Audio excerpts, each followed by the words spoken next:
Good morning. आप सभी को सुबह का हमारी तरफ से नमस्कार। देखिए, आज हम लेकर आए हैं आपके लिए कुछ ट्विस्ट भरा प्रश्न। जैसे कि कह सकते हैं कि विद्या प्रकाशन है, हमारे पास क्लास 9 है और उसकी पहली प्रश्नावली 1.1 के सभी प्रश्नों की श्रृंखला को हम बेहतर तरीके से समझेंगे और पढ़ेंगे। मैथ है। देखिए, मैथ एक ऐसा सब्जेक्ट है जो कह सकते हो आप कि सभी विषयों की जननी कह सकते हो। लोग बहुत सारे विषय को जननी बताते हैं, फादर्स बताते हैं, लेकिन मैथ का एक अलग ही माहौल है दुनिया में, विश्व में। तो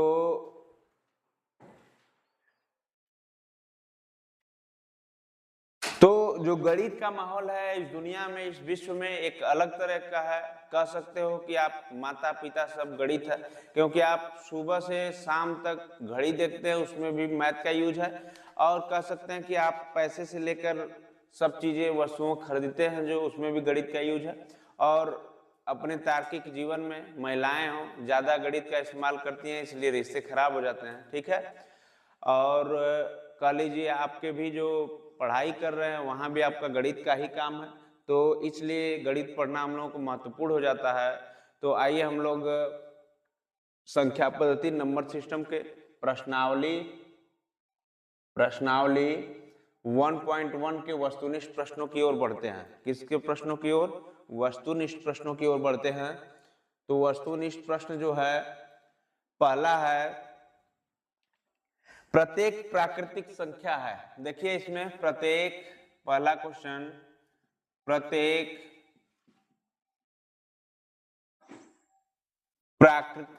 प्राकृत संख्या। ऑप्शन दिया है आपसे, ऑप्शन नंबर ए पूर्ण संख्या होती है। ऑप्शन नंबर ए है पूर्ण संख्या, पूर्ण संख्या होती है। ऑप्शन नंबर बी जो है, ऑप्शन नंबर बी कह सकते हैं परिमेय संख्या होती है। परिमेय संख्या होती है। और ऑप्शन नंबर सी जो है अपरिमेय संख्या होती है। अपरिमेय संख्या होती है। ऑप्शन नंबर डी जो है, डी है इनमें से कोई नहीं। इनमें से कोई नहीं। तो आप इस प्रश्न का क्या करेंगे? जवाब देंगे।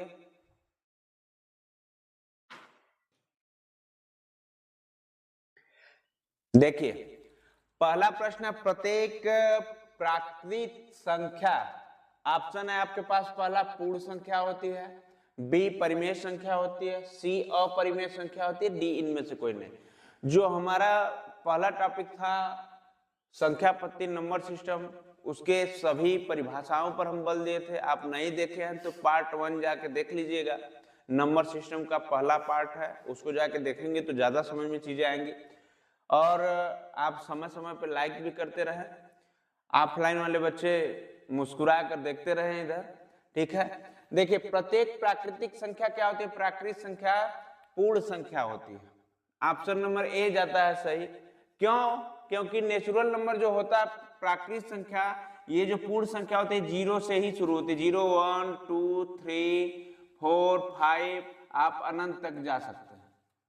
बात समझ में आ रही? इसलिए आपका ऑप्शन क्या हो गया? पूर्ण संख्या होती है। हम चलते हैं दूसरे प्रश्नों की ओर। दूसरा प्रश्न है दो परिमेय संख्याओं के बीच, दो परिमेय संख्याओं के बीच पहला ऑप्शन है सिर्फ और सिर्फ एक ही परिमेय संख्या होती है। ये तो सरासर गलत है। अनगिनत परिमेय और अपरिमेय संख्या होती है, ये कुछ ठीक लग रहा है। कोई अपरिमेय संख्या नहीं होती है, ये तो बिल्कुल गलत है। केवल एक अपरिमेय संख्या होती है, तो ऐसी बात नहीं है बेटा, क्योंकि दो परिमेय संख्याओं के बीच अनगिनत परिमेय और अपरिमेय संख्या होती है। तो ऑप्शन नंबर बी को जाता है। नेक्स्ट तीसरे प्रश्न की ओर हम लोग आते हैं। तीसरा प्रश्न है, कुछ लोग कह रहे हैं कि सर इसको आप क्या करिए, सॉल्व करके ही लगाइए।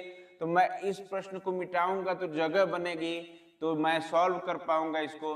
तो देखिए तीसरे प्रश्न की ओर हम लोग जब बढ़ेंगे तो तीसरा प्रश्न है, क्या पूछा है तीसरा प्रश्न? देखिए पूछा ये है कि -5 2 और -11 4 के बीच परिमेय संख्या क्या होती है। देखिए ऐसे प्रश्नों की श्रृंखला को हम आगे बहुत ज्यादा बताएंगे, तो आपको क्या करना है, इसको पकड़ना है। देखिए -5/2 और -11/4 के बीच का रहा है कितनी परिमेय संख्या होती है, ठीक है। तो आप कह सकते हो कि सर इसको पहले ये हर को एक समान कर लें तो बात बन जाएगी। तो हर को एक समान करने के लिए हम इसको सॉल्व करेंगे तो क्या पाएंगे, -5/2 को क्या करेंगे, हर को एक समान करने के लिए 2/2 से क्या करेंगे, गुणा करेंगे। जो भी गुणा करेंगे मल्टीप्लाई हम ऊपर भी करेंगे नीचे भी करेंगे, तो ये क्या होगा, -5 और 2 जा कितना हो जाएगा, -10 अपान क्या हो जाएगा 4। और कह रहा है -11/4 के बीच परिमेय संख्या बताइए। तो अब तो और आसान हो गया। देखिए सूत्र होता है -10/4 प्लस -11/4 अपान 2।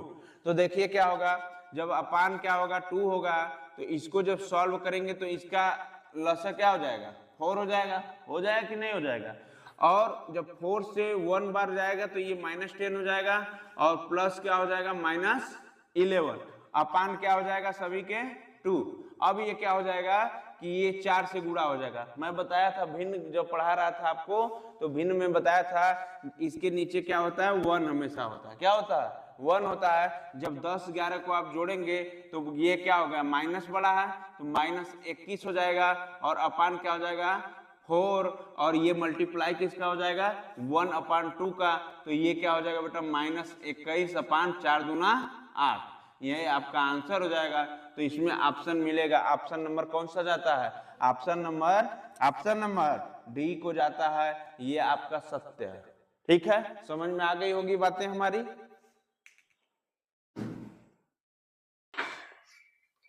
देखिए चौथा क्वेश्चन है, प्रत्येक परिमेय संख्या है, पहला ऑप्शन एक प्राकृत संख्या, एक पूर्णांक, एक वास्तविक संख्या, एक पूर्ण संख्या। तो इसका उत्तर हो जाएगा ऑप्शन नंबर सी, एक वास्तविक संख्या। तो ये प्रत्येक परिमेय संख्या है एक वास्तविक संख्या, रियल नंबर। तो इसको आप नोट कर लीजिए।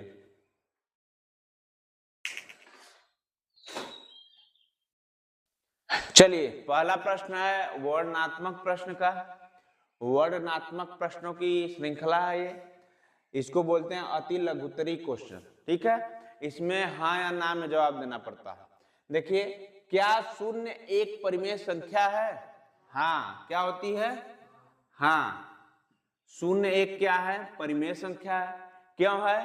क्योंकि 0 को हम परिमेय संख्या 1 लिख सकते हैं। बात समझ रहे हैं?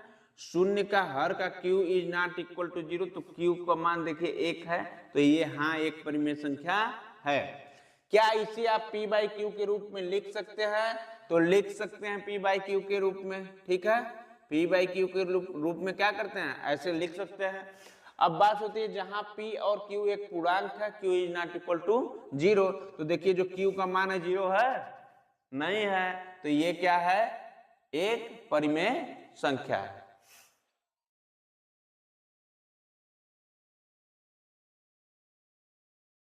देखिए दूसरा प्रश्न है, नीचे दिए गए कथन सत्य है या असत्य, इसको बताना है, कारण के साथ अपने उत्तर दीजिए। पहला प्रश्न, प्रत्येक प्राकृत संख्या एक पूर्ण संख्या है। तो देखिए जब हम प्राकृतिक संख्या की, ये तो सत्य है, क्या है, सत्य है। अब क्यों है इसको जानिए। क्योंकि जो प्राकृतिक संख्या होती है ये 1 2 3 4 5 6 ये जाती है, बात समझ रहे हैं। और जो पूर्ण संख्या शुरू होती है ये 0 1 2 3 4 5, तो ये क्या इसमें समाहित है, समाहित है, इसलिए ये क्या है, सत्य है।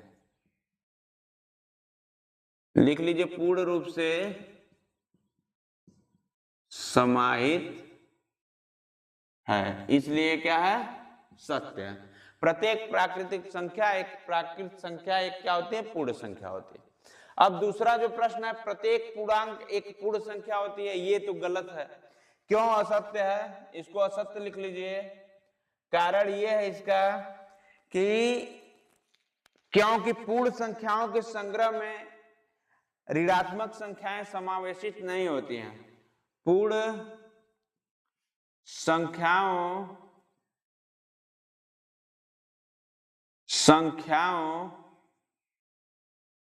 के संग्रह में प्रत्येक पूर्णांक एक पूर्ण संख्या है। असत्य पूर्ण संख्याओं के संग्रह में ऋणात्मक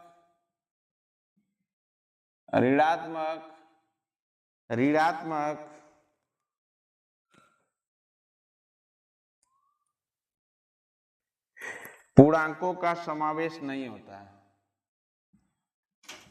पूर्णांकों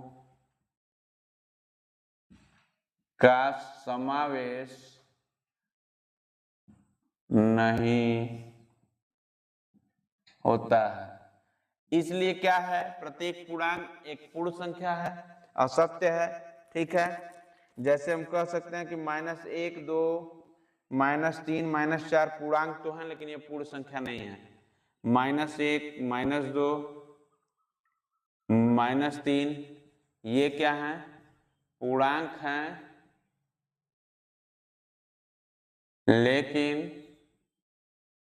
लेकिन पूर्ण संख्या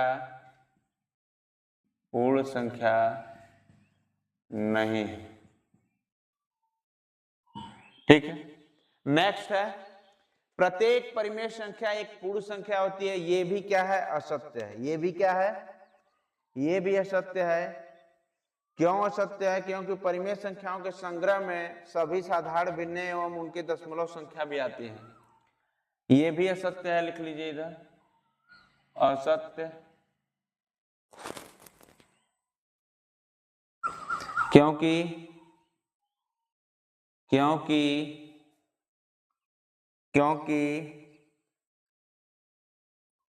परिमेय संख्याओं के संग्रह में, क्योंकि परिमेय संख्याओं के संग्रह में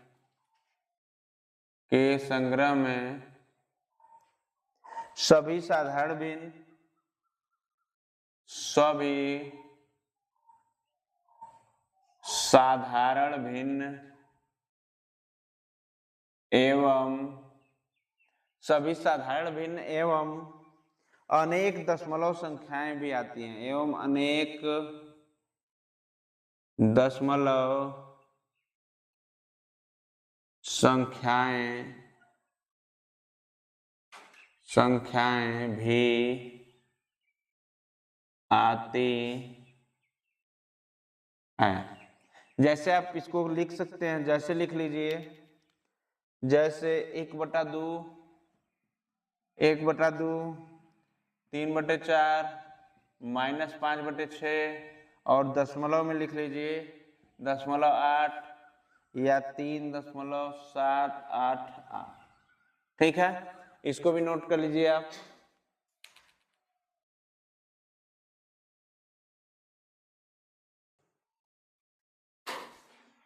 देखिए, तीसरे प्रश्न है, नीचे दिए गए कथन सत्य हैं या असत्य हैं, कारण के साथ अपने उत्तर दीजिए। कारण भी बताना है क्यों ये सत्य है या असत्य है। देखिए, क्या दो परिमेय संख्याओं के बीच एक ही परिमेय संख्या होती है? ये सरासर क्या है बेटा, असत्य है। क्या है, असत्य है, क्योंकि दो संख्याओं के बीच जो एक परिमेय संख्या नहीं होती है, अनंत परिमेय संख्या होती है। अनंत, दो संख्याओं के बीच अनंत परिमेय संख्या होती है, इसलिए ये कथन क्या है आपका, झूठा है, असत्य है। ठीक है, दूसरा क्वेश्चन है, क्या परिमेय संख्याओं को संख्या रेखा पर व्यक्त किया जा सकता है? ये सत्य है, ये सत्य है। P/Q के रूप में व्यक्त किया जा सकता है और Q ≠ 0 के साथ। बात समझ में आ रही है? नेक्स्ट है तीसरा, क्या 9/4 एक परिमेय संख्या है? क्या 9/4 एक परिमेय संख्या है? तो 9/4, यहाँ तो 0 है नहीं, तो ये क्या है 9/4 परिमेय संख्या, ये सत्य है।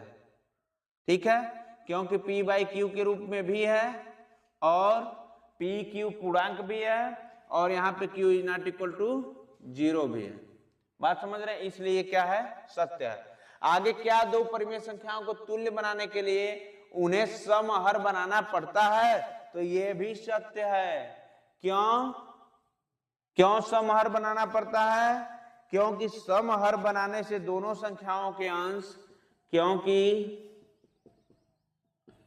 समहर बनाने से दोनों संख्याओं के अंश, अंश के आधार पर ही अंश के आधार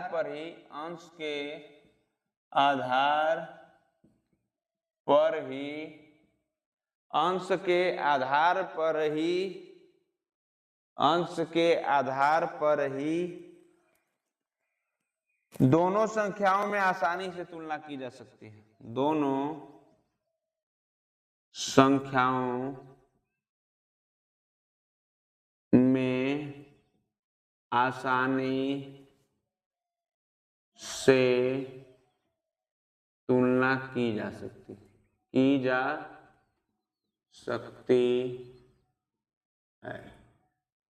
ठीक है, इसको भी नोट कर लीजिए। आपका तीसरा सवाल भी कंप्लीट हुआ। चलिए देखिए, चौथा है 3 और 4 के बीच 6 परिमेय संख्या ज्ञात करना है।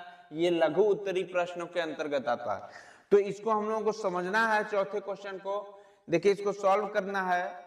तो 3 और 4 के बीच कितनी परिमेय संख्या की मांग हो रही है? 6। कितनी संख्या की बेटा? 6। तो 6 में हम एक क्या कर देते हैं? जोड़ देते हैं। कितना हो जाता है? 7। अब 3 है और इधर कितना है? 4 है। तो हम क्या करेंगे? 3 में भी 7 का गुणा करेंगे और इधर क्या रहेगा बेटा? 7। हर में भी 7 रहेगा, तो इसके जो 3 का हर है 1 है, 1 में 7 का गुणा करेंगे कितना आएगा? 7।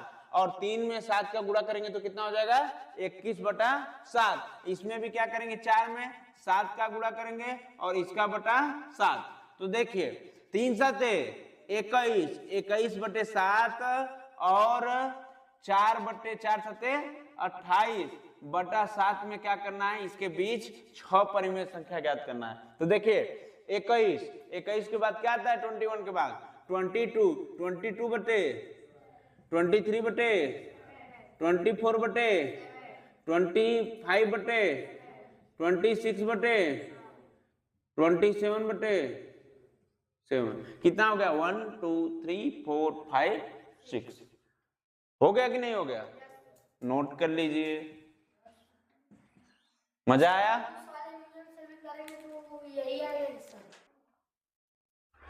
देखिए, ये जो चौथा क्वेश्चन था और ये 5वां क्वेश्चन आपके एग्जाम पेपर में बोर्ड के छप के आएगा बेटा, इसीलिए आप इसको इम्पोर्टेंट लगा लीजिए। और सिद्धू विनर क्लासेस जो कहता है वो करता है। आप लोग पीछे जो पेपर रहे हैं आपके, उसको मिला लीजिएगा। मैं जो पढ़ाया था वही आया था।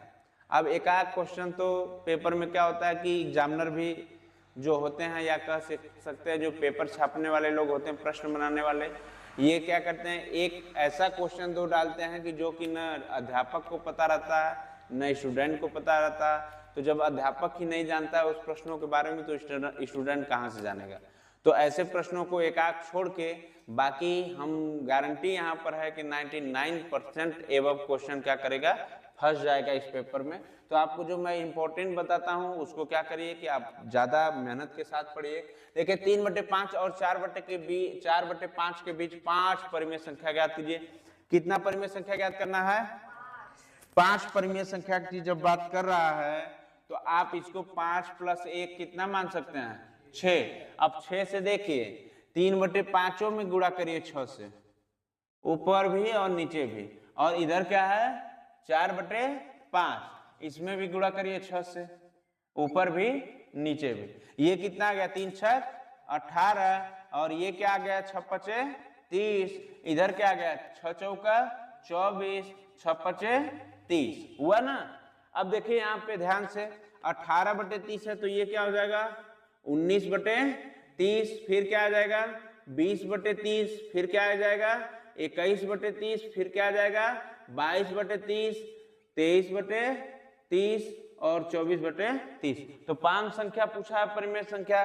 तो देखिए 5 परिमेय संख्या 1 1 2 3 4 और 5, ये क्या है परिमेय संख्या है। इसको भी नोट कर लीजिए बेटा।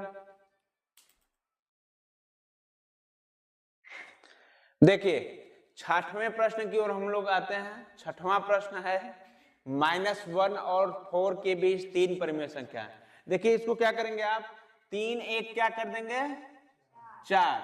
अब -1 बोल रहा है तो -1 गुणे 4 और बटा 4, और इधर 4 बोल रहा है तो 4/4 गुणे 4 अपन क्या हो जाएगा 4। देखिए -1 4 कितना होगा बेटा 4 एकम 4 -4/4, और इधर कितना आ जाएगा 16/4। तो इसको आप लिख सकते हो कि 5/4, 6/4, 7/4, 3 ही पूछा है ना, तो इसको नोट कर लीजिए।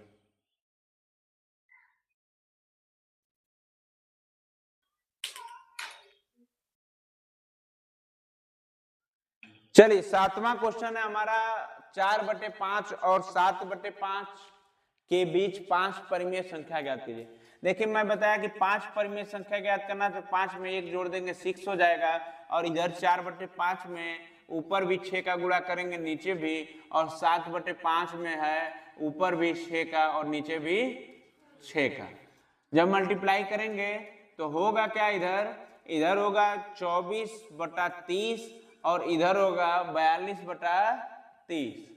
अब देखिए 5 परिमेय संख्या पूछ रहा है इसके बीच में, तो इसके बीच में क्या होगा 24 के बाद 25/30, 26/30, 27/30, 28/30, 29/30। देखिए 5 पूछा, हम 5 क्या करें आपको दे दी परिमेय संख्या, लेकिन अगर 31/30 आ जाए, 32/30, 33/30 कहीं पे लिखा हुआ आंसर में 34/30, 42 के अंदर, तो आप लोग उसको क्या करोगे गलत नहीं मानोगे, ठीक है, वो भी सही रहेगा। बात समझ रहे हैं, क्योंकि दो संख्याओं के, दो परिमेय संख्याओं के बीच अनंत परिमेय संख्या होती है। तो जब अनंत होती है तो आपको कैसे पता चलेगा कि यही 5 होगी, और भी तो हो सकती हैं। तो इसीलिए आपका उत्तर से कोई मतलब नहीं है, आपको 500 परिमेय संख्या पूछेगा, कोई भी 500 परिमेय संख्या निकाल के नियम द्वारा जो हम बताए हैं उसी से नोट कर लीजिएगा, ठीक है। देखिए 8वां प्रश्न है परिमेय संख्याओं -2/7, -3/8, 0, 6/5, 5/6 को आरोही क्रम में लिखा है। सबसे पहले हम जानते हैं कि आरोही क्रम क्या होता है। आरोही क्रम बढ़ते हुए क्रम को कहते हैं। जैसे आप 2 वर्ष के हैं, अगले बार 3 वर्ष के हो जाएंगे, 4 वर्ष के हो जाएंगे, 5 वर्ष के हो जाएंगे, तो ये बढ़ते क्रम को ही कहते हैं आरोही क्रम। इसमें देखना है सबसे पहले एक विधि होती है जो कि दशमलव विधि होती है। नीचे का भाग, हर का भाग ऊपर देने से पता चलता है, तो हम आसानी से इसको सॉल्व कर सकते हैं। देखिए 7 का भागा 2 में दिया है तो कितना है बेटा, ये कितना है -0.0285, और इसका 8 का भागा जब 3 में देंगे तो कितना आएगा -375, और इधर 0 है, 0 लिख लीजिए। 5 का भागा जब 6 में देंगे तो कितना आया है 1.2, उसके बाद 6 का भागा 5 में दिए तो कितना आया है 0.0833, ठीक है। देखिए आप क्या करा, माइनस वाला जो सबसे क्या होगा ज्यादा होगा वो तो इधर हो जाएगा, तो पहले क्या हो जाएगा -3/8। पहले देखिए 0.375 है, तो ये क्या हो गया -3/8, सबसे छोटा हो गया। उससे देखिए बड़ा क्या हो जाएगा -2/7। क्यों हो रहा है, क्योंकि माइनस वाला हमेशा क्या होगा, पहले तो छोटा ही होगा माइनस वाला, तो इसमें हम लोग अंतर कर लिए कि ये वाला इससे बड़ा है। अब जीरो जो होता है ये तो क्या होता है, पूर्ण संख्या होता है, पूर्णांक होता है, इसको तो लेंगे ही। उसके बाद देखिए क्या होगा कि 1/2, ये 1/2 बड़ा है कि ये बड़ा है 0.0833, तो कौन सा बड़ा है इसके बाद, ये है 0.0833, उसके बाद क्या है 1/2। तो देखिए अब पूछा है कि आरोही क्रम में लिखिए, तो क्या लिखेंगे, क्या लिखेंगे बेटा, -3/8 लिखेंगे, और क्या लिखेंगे फिर -2/7, फिर क्या करेंगे 0, और फिर क्या करेंगे 5/, ये वाला, कौन वाला, ये वाला 5/6, फिर क्या करेंगे 6/5। यही आपका आरोही क्रम आंसर रहा। तो आप क्या करिए कि मैं तुम्हें ऊंचाइयों की उस हद तक लेके जाऊंगा, मैं तुम्हें ऊंचाइयों की उस हद तक ले चलूंगा जितना ऊंचा इस दुनिया में कोई नहीं, उस हद तक ले चलूंगा। चांद तारे तोड़ लाने की बात तो अतिशयोक्ति होगी, मैं तुम्हें टीचर बनाकर कॉलेज तक ले चलूंगा, मैं तुम्हें टीचर बनाकर कॉलेज तक ले चलूंगा। इसी के साथ क्या होता है, आज हमारे सेशन का समाप्ति होती है, प्रश्नवाली 1.1 क्या होती है, समाप्त होती है। ये क्लास 9 का था, और आप सभी को लास्ट तक बने रहने के लिए आप सभी का धन्यवाद। आप लाइक जरूर करें, कमेंट करें, शेयर करते रहें अपने पास पड़ोस, अपने सहपाठियों को, अपने मित्रगण को। तो आप सभी का विशेष रूप से इस क्लास को देखने के लिए धन्यवाद।